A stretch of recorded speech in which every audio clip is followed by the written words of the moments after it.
Holy shit, it's deja vu. 2 shows in one night. Guess what, guys? It's last call on Jared Goff for the waiver show. It's time for garbage time.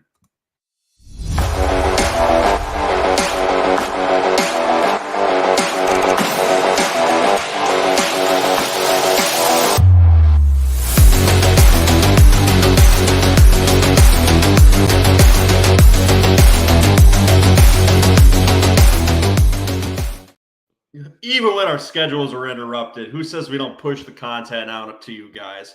Welcome into Garbage Time Fantasy Football tonight. For the second time tonight, it's me and Ryan Warner bringing you Garbage Time Fantasy Football. How are you doing for the second time tonight, Ryan? I'm doing great. You know, we just did a marathon, but we are ready for round 2 because we're dedicated, unlike some other person that we know. Someone named Ron Seymour?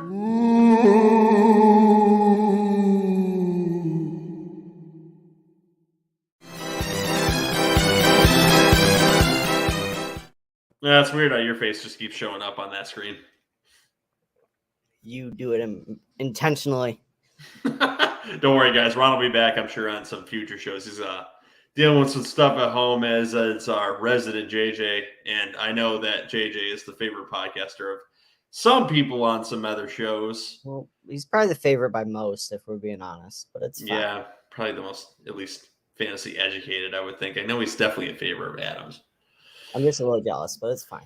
Yeah, someone who's in the Heckling Fandom too. Guys, if you like what you hear on Garbage Time Fantasy Football, make sure to like and subscribe to the show. We also love your comments below. You can leave those live comments for this waiver show right here on the show. We will answer them live on the show. You can also do it in the comments if you're watching after the fact or listening after the fact.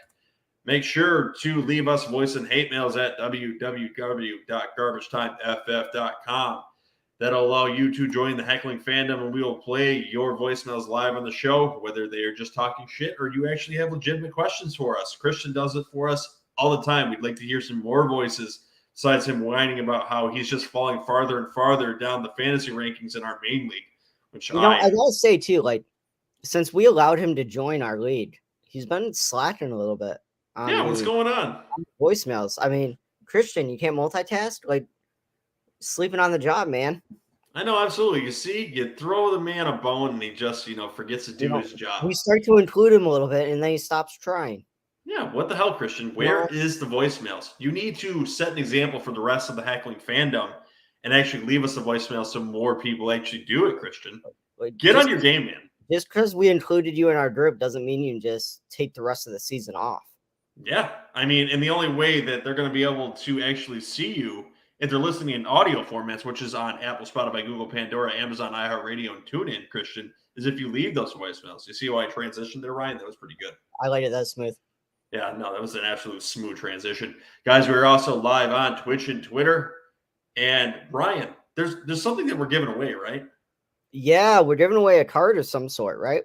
Yeah, and I think Christian can even win this card if he left us a 5-star review, correct? I mean, yeah, it's kind of BS that Christian's allowed to apply, but I'm not. But yes, you can get a signed autographed Miles Sanders card who ruined my fantasy season 2 years ago.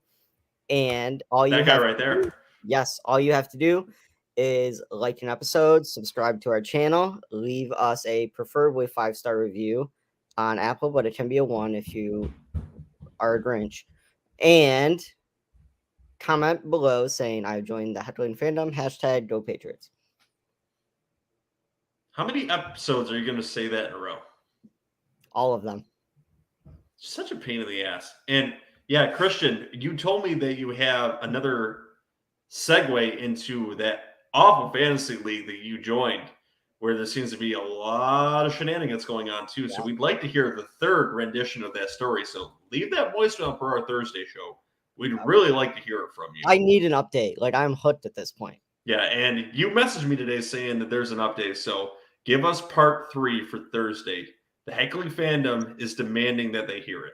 I will do a Thursday episode, Christian, as long as there's a voicemail from you. Don't let the Heckling Fandom down, Christian. You are the Heckling Fandom. Yes. And don't worry. Adam, I'm thinking your favorite podcaster, JJ, will probably be back for Thursday. Maybe. Adam. All right, you ready for the waivers? Let's do it.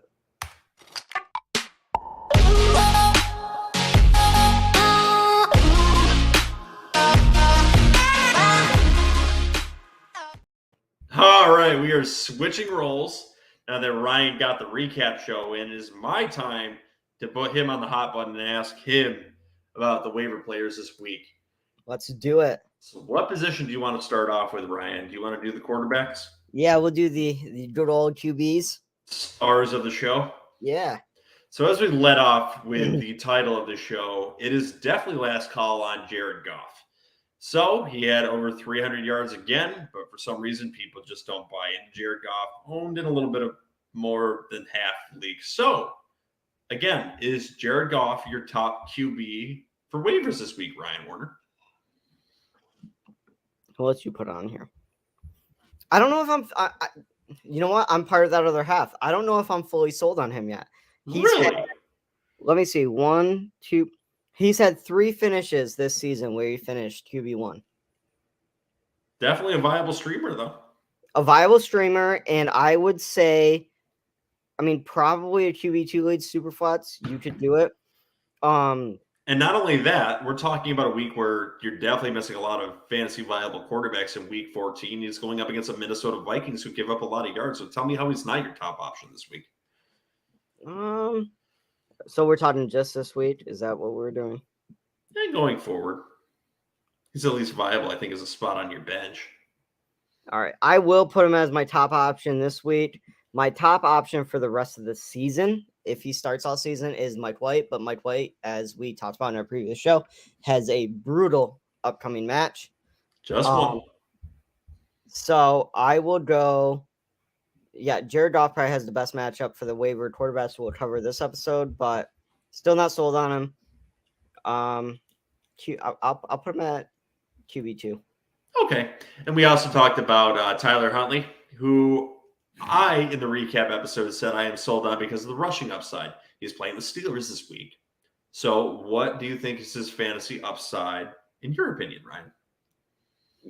Yeah, and to my point that I just mentioned, 10 minutes ago, he still finished as QB15, so he was like a borderline QB1 in a game against a tough defense and it was a game he didn't even start. So I changed my answer. I want Huntley over Jared Goff. Really? Yep. I think I'd much rather have Jared Goff, but I like Huntley's upside this week. I do. I think you can play him. The rushing, man. Yeah, you're all about the Russian quarterback, right? Yes, even though I don't own any of them. Okay, and can you tell me why Daniel Jones is only owned in 59% of leagues, considering he's been pretty good for fantasy football? I think people just might be like me, and I don't understand where he's throwing it. It's so weird. He has nobody. He has nothing, yet he still is ranked QB11. But what he does is so he again only has but he actually has 1, 2. Come on, Richie isn't terrible.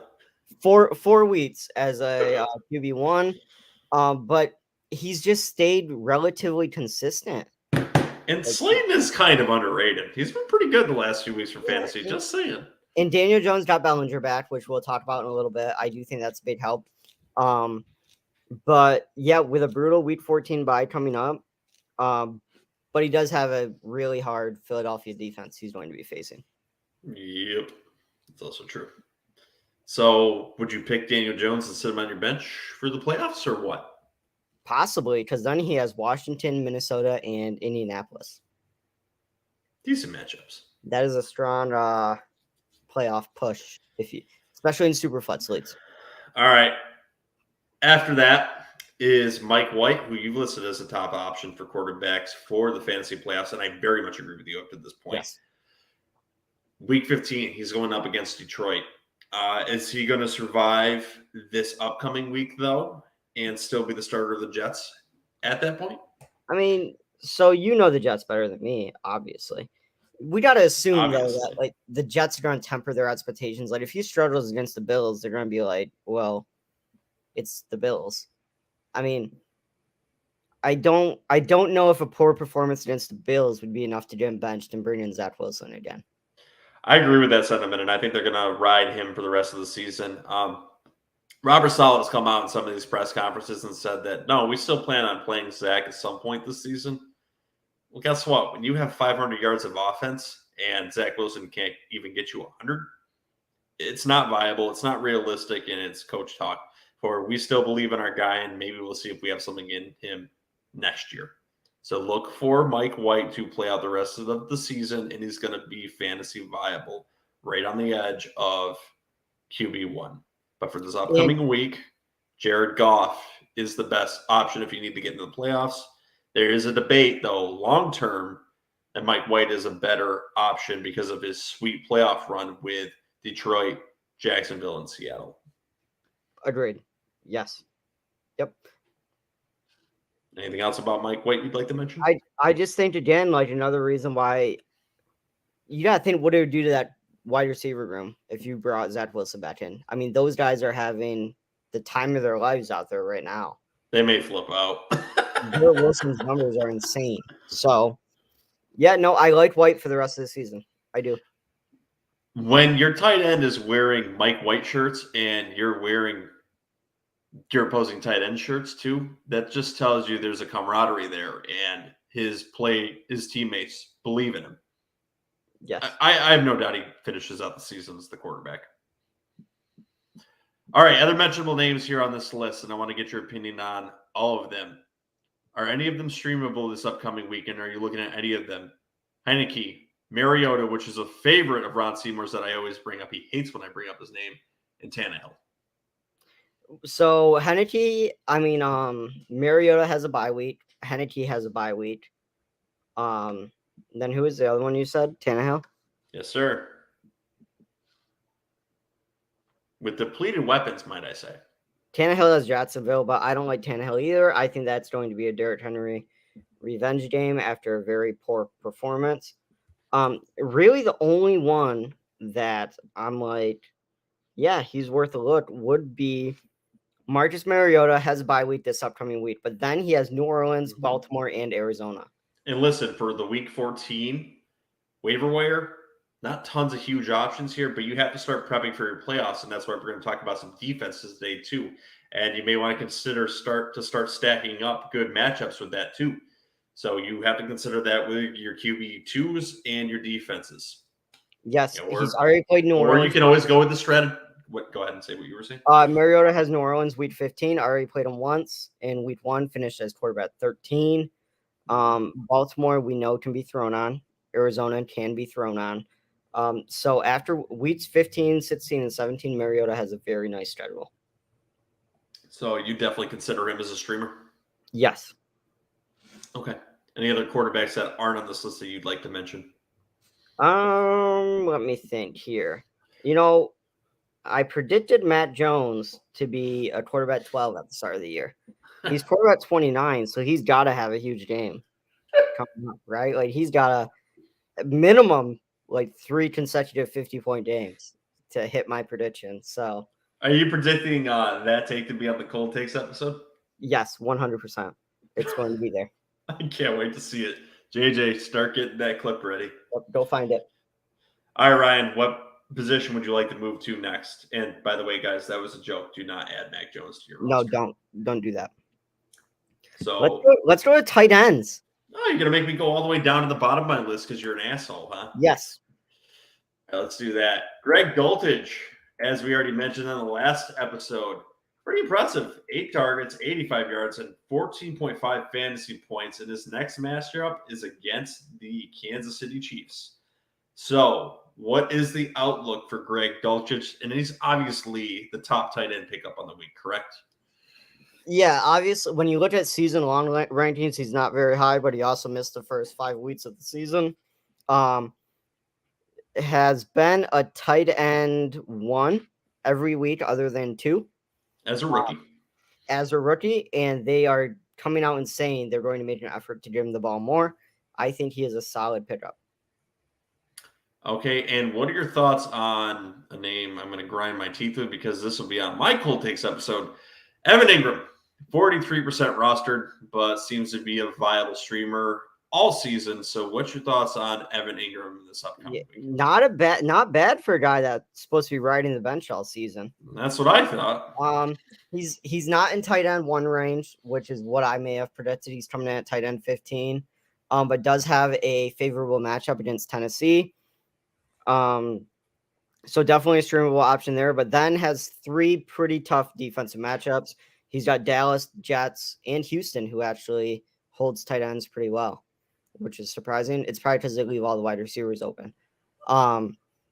So I do like him for week 14, though. What's your thoughts on the return of Daniel Bellinger for the Giants? Yeah, so we talked about him briefly on the last episode. Finished tight end 15 last week, his first week back, but got 5 targets, 5 receptions for only 24 yards, but the targets were there. But it does make me nervous that they're facing a very difficult Philadelphia defense.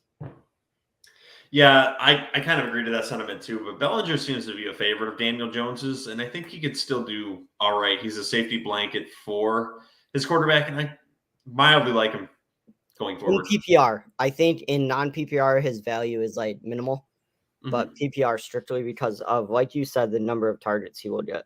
Absolutely. All right, what's your thoughts on Tyler Conklin going up against Buffalo this week? Obviously, a safety blanket there for whoever the Jets quarterback is going to be, but do you like Tyler Conklin for this upcoming week? I don't. So since the bye week even, when did he take over? When did Mike White take over? Mike White took over 2 weeks ago. 2 weeks ago. So was that after the New England game? Yeah, it was after Zach Wilson's atrocious performance against the Patriots. Yeah. So he finished tight end 15, tight end 36. Has a brutal game up against Buffalo. Yeah, I just don't like him. I think against defenses that can be had, Mike White's going to throw it to everybody else. It feels like his check down as opposed to the tight end is the running backs, and that's the style Mike White plays in. So look for the receivers and the running backs to have decent games. When they did beat Buffalo, the running backs had pretty good games. And I think Zonovan Knight could have a pretty good game against the Buffalo Bills.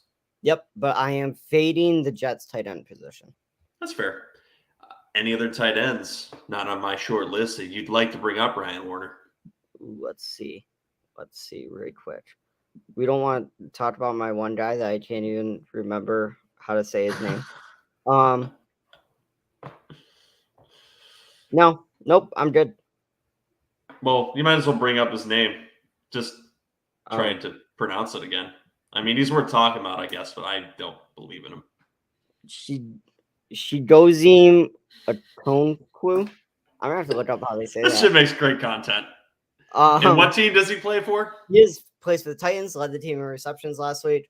In receiving yards. I don't know about receptions. Why don't you tell the Heckling Fandom how to spell that so they can look that up on their sleeper app? Dude, I don't even know if I got the spelling right, but the last name Okonkwo. Okay, and he's a tight end for the Titans. Yes.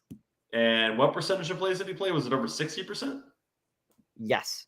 So he falls into that quote-unquote athletic tight end that you need to keep an eye on. I am not interested in him, but Ryan seems to mildly like him. Yeah. What's your prediction for him this week? I'll say 9.32 points. Would you play him over Evan Ingram? No. Daniel Bellinger? Yes. No. I don't. So indecisive on that. It's going to be your new favorite tight end. Yep. Let's get real. Nobody can beat Al Hockenson. Hawkinson's your boy. Right? But, like, justified, no? Big Hawkinson guy. It's like Hawkinson, Freiermuth. I think I mentioned Freiermuth like every episode. I mean, you have to, right? I can't help it. All right, running backs and wide receivers. Let's go running backs. All right, I talked about him and gloated about him last episode. Zonovan Knight, again, performed very well. 90 yards, 5 receptions for 28. Has established himself to have quite a role in that running back room, even with Carter potentially coming back this week. So, again, I wanted to get your opinion on his waiver viability. Is he the top running back, or is there other names on this list that you prefer over him? I think so. And just looking on the Sleeper app, just to show how well he has done, his ownership has shot up 77%. He is at 81% ownership after previous weeks. So he might not even be on your waivers, but definitely flex value going forward, I think. Was averaging 6 yards per carry against Minnesota and then had another 5 receptions. So PPR value as well. Even with Carter coming back, I think he is definitely a solid flex value. Absolutely. So what you're saying is you may have missed the boat on him. You may have, yes. Yep. And if he is still there, he's definitely, I think, the most. I don't know if he's the most viable this week. There's 2 on this list, and we'll talk about that one now. James Cook quietly took the starting role for the Buffalo Bills this week. I don't know if it's going to be week in and week out, but he did this past week. So I want to get your opinion on James Cook. We didn't really cover in the recap show. 43% of snaps, 64 yards rushing, also with 6 receptions for 41 yards. Nice role there in the Bills offense. So what's your opinion on his role going forward, and what's the waiver priority on him? Do you potentially have him over Zonovan Knight? I don't have him over Zonovan Knight strictly because their usage of him is so weird. So this past week, he played 43% of snaps. His next highest week was 26% back in week 2. It just, you don't know what they're going to do. So what's the future outlook of James Cook? I think next season you're going to see him have a strong year. I think it's a next season thing. What about this week? Against the Jets, I don't like it. Okay. All right. I don't like this name, as I said in the recap show, but do you like Cam Akers falling into the end zone twice? I don't. I think it seems like a trap to me. I think he had a really good, strong week where he finished a top 10 running back. But how often can we really expect to see this team in the end zone? He does have some favorable matchups coming. So if you're, really in a pinch, then maybe he's probably owned in most leagues. But if you're really in a pinch, maybe, but I don't love it. How many warnings do you need? The man is absolute glass, and he is just a man that's stuck in concrete. I am done playing the Cam Akers game. Absolutely done. That's all I've got to say about it. I agree. Next player on this list, DJ Dallas. Now that Kenneth Walker is banged up and the rest of their whole running back room is banged up, what is your thoughts on DJ Dallas specifically this week for fantasy football? He's worth a look. I just don't know if he would be my number one option because it's very possible that Kenneth Walker ends up being fine and can play a majority of the game. You also have Homer there that is possibly going to get healthy this week. So it's a risk because you don't know if Dallas is going to be the only one healthy. Do you have more of a waiver priority this week on Cam Akers or DJ Dallas?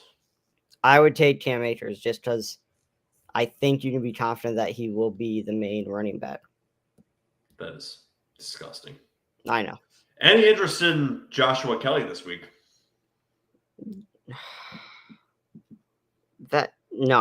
No. I don't think I do either, but he's a name you still have to bring up. So that's someone to monitor in the upcoming weeks.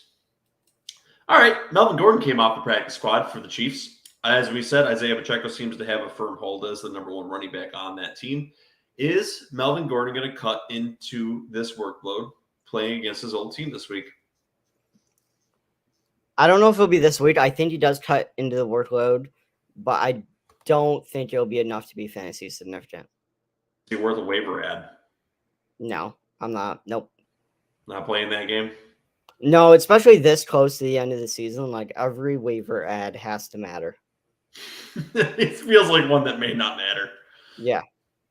All right, let's talk about some players then that feel like they're more long-term options for the playoffs here. Ones that feel like cuffs, ones that get some touches and maybe emergency starts, or ones that are backups to starters that have nagging injuries. What's your thoughts on cuffing Jalen Warren going forward with Najee Harris owners, or even if you don't own Najee Harris? I don't think I'm going to, just because the Steelers' run game just has not been a thing. Okay. It's not a team that has a really good run game and their star goes out, so you just put someone else in and run the same. Like they just don't have the run game. All right. Are you more interested in someone like Alexander Madison, for some reason is only owned in 35% of leagues currently? Yeah. If you're a Dalvin Cook owner, you should probably have him sitting there just in case. Yeah, he's a nuclear weapon waiting on the sub when the other nuclear weapon has escaped the nuke pod. Weird analogy, but it seemed to work. I'll take it. All right. What about Tyler Algier? 10 touches a game. Feels like a break glass in case of emergency kind of running back. Yeah, I don't like it. I don't. He was effective, averaging 5 yards per carry, but his usage is so weird that I just nope. What about Zamir White? Josh Jacobs backup, and Josh Jacobs has kind of had a nagging injury over the last few weeks, even though he's been absolutely dominating. Ooh. Is this a cuff worth going after? No, I'm gonna say no. I feel like if Josh Jacobs got injured, they would just tell Derek Carr to throw it to Devontae Adams 20 more times. 70% of the usage. Yeah. I think he's worth a cup. I think Zamir White is someone you should definitely monitor, and maybe, especially if you're the Jacobs owner, potentially putting on your bench. All right. Any other running backs that you want to talk about for pickups this week, or a potential push into the playoffs that I didn't bring up? No, you covered it. So wide receivers or defenses next?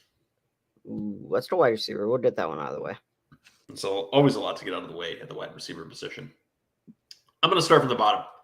Let's talk about Corey Davis. He feels like he established himself as clearly the wide receiver 2 in that Jets offense with Mike White at the helm. Had a pretty decent week. Almost won them the game. Some bitch shoe tackle. So what's your thoughts on Corey Davis pushing himself back into the wide receiver 2 position? Do you think he's worth the waiver at this week? I liked some other wide receiver options more. Did have a strong week this last week, but it was like his first week in a long time where he's been relevant. So I'm holding off. Okay. I think he's worth a decent pickup, and I like what I saw from him this week, and I think Mike White is going to look his way quite a bit. I think he's definitely worth a pickup. Let's talk about someone who I don't have a lot of faith in because I don't think he's shown out much this season, but had a good week. DJ Chark, 5 receptions, 98 yards, 14.8 fantasy points in most formats. You seem to have a little bit more faith in him. So break this down for me why you would potentially add him off waivers this week. Back-to-back strong weeks. I mean, last week against Buffalo, a touchdown saved him, but still a decent week nonetheless. Has a decent matchup versus Minnesota coming up. I think he's a solid fantasy ad. 6 targets. He caught 5 of them for 98 yards. So I think he would be a decent waiver wire look. He is available in a lot of leagues, so I would definitely look at him. I would much rather have Corey Davis or the guy we're going to talk about next here, Nico Collins, much more. Again, he's slowly become the Texans' number 1 wide receiver, had 10 targets this past weekend. You want some Nico Collins in your life, right? Yeah. Has 3 out of his last 4 have been double-digit fantasy showouts. So yeah, I'm about Nico Collins. 10 targets last game. Only caught 3 of them somehow, but did get a touchdown, so I like it. Would you rather have Nico Collins or DJ Chark?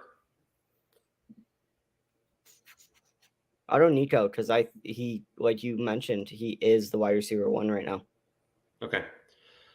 Let's talk about someone that's on some people's radars and not on some others. It's kind of weird from league to league. Marquez Valdes-Scantling felt like he got some deep targets this week, capitalized on some, not on some others.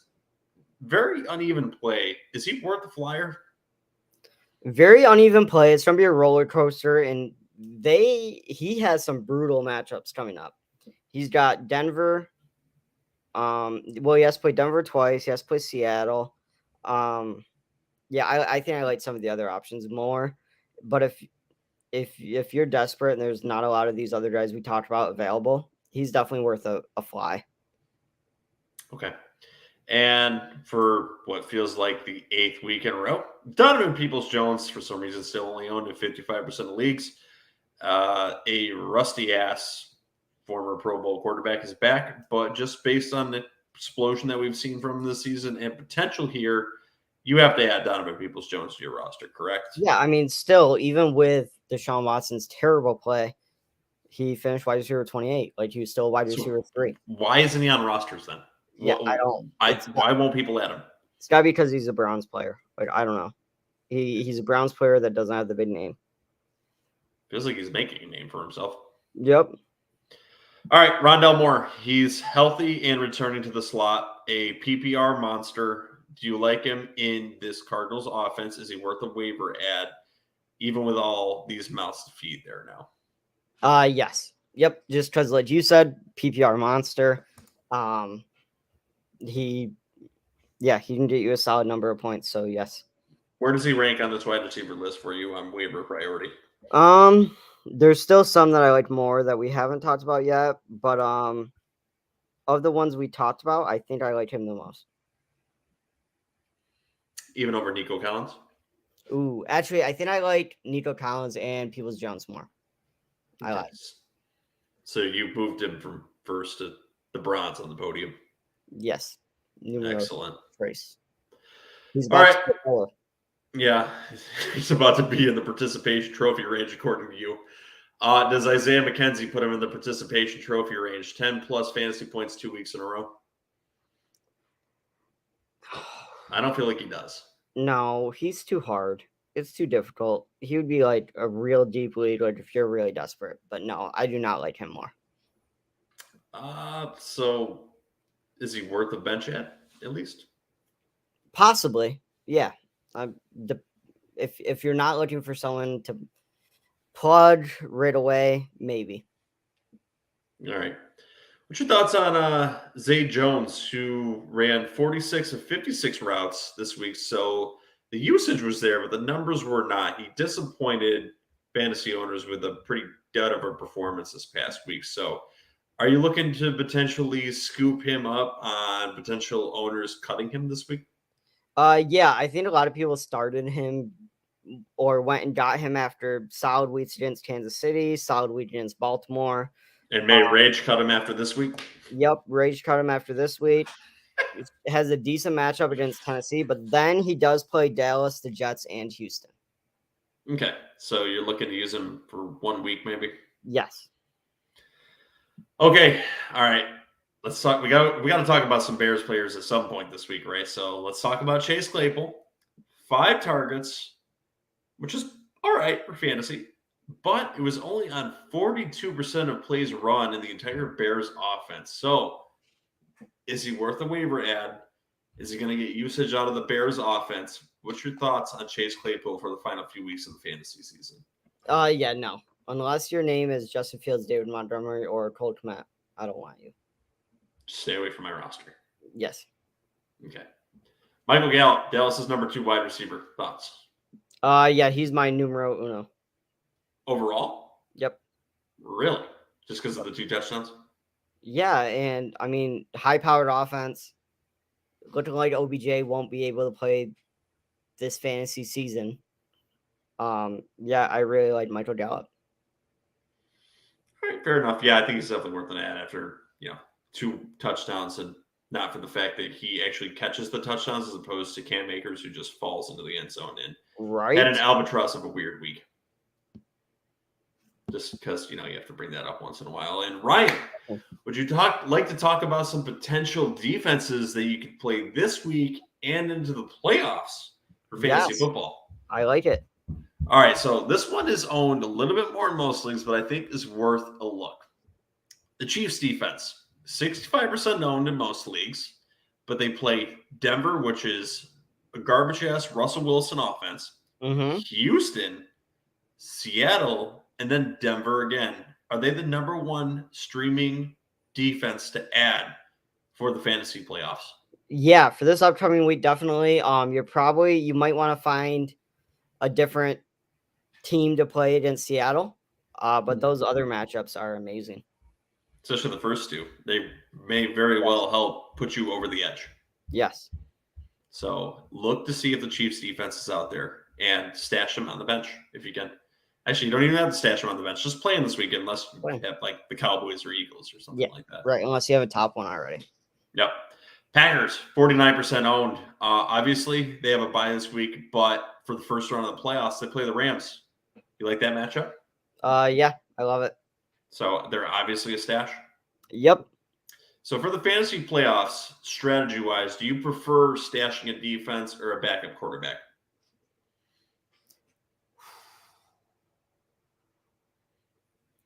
Typically, I already have two quarterbacks, so I'd say defense. Like once fantasy playoffs hit, like I will roster two defenses if I have to. All right, Raiders play the Rams in week. That is correct. Yeah, no, they play the Rams in week 15. So, what's your thoughts on the Raiders defense for the upcoming next few weeks? Week 14. I am a damn liar. You have that wrong then. Week so 14. So you like them for this week, correct? Yeah. And then they play New England, who has struggled offensively. They play Pittsburgh, who has struggled offensively. But then those last 2 weeks, they have San Fran and Kansas City. But San Fran's in kind of a mess right now. So definitely a solid look. And they seem to be getting a little bit more pressure on the quarterback as of late. Yep. So they're another sneaky defense you can add for your playoff run. All right, this one's a little bit weird, but is an interesting thought. What do you think about the Seattle defense in the upcoming weeks? They play the Panthers in week 14. Is this a defense you can play to potentially get you to your playoffs? I think I like them more than the Raiders defense. I mean, they're already a top 10 ranked defense. Mm-hmm. They have Carolina. Then they have San Fran, who just had who quarterback thing is a mess. The only downside is they do have KC week 16 and then the Jets week 17 if the Jets are still rolling with Mike White. But I do like them for week 14 and 15. Any other defenses you'd like to bring up for the Heckling Fandom for week 14 waivers and beyond? No, you crushed it. All right, guys. If you like what you hear on Garbage Time Fantasy Football, please like and subscribe to the show. We really like if you do that. Leave your comments below if you've got waiver questions. Starts and sits are fine too. Questions about your fantasy team going into the playoffs, how you should structure it is fine too. We will answer all those damn questions.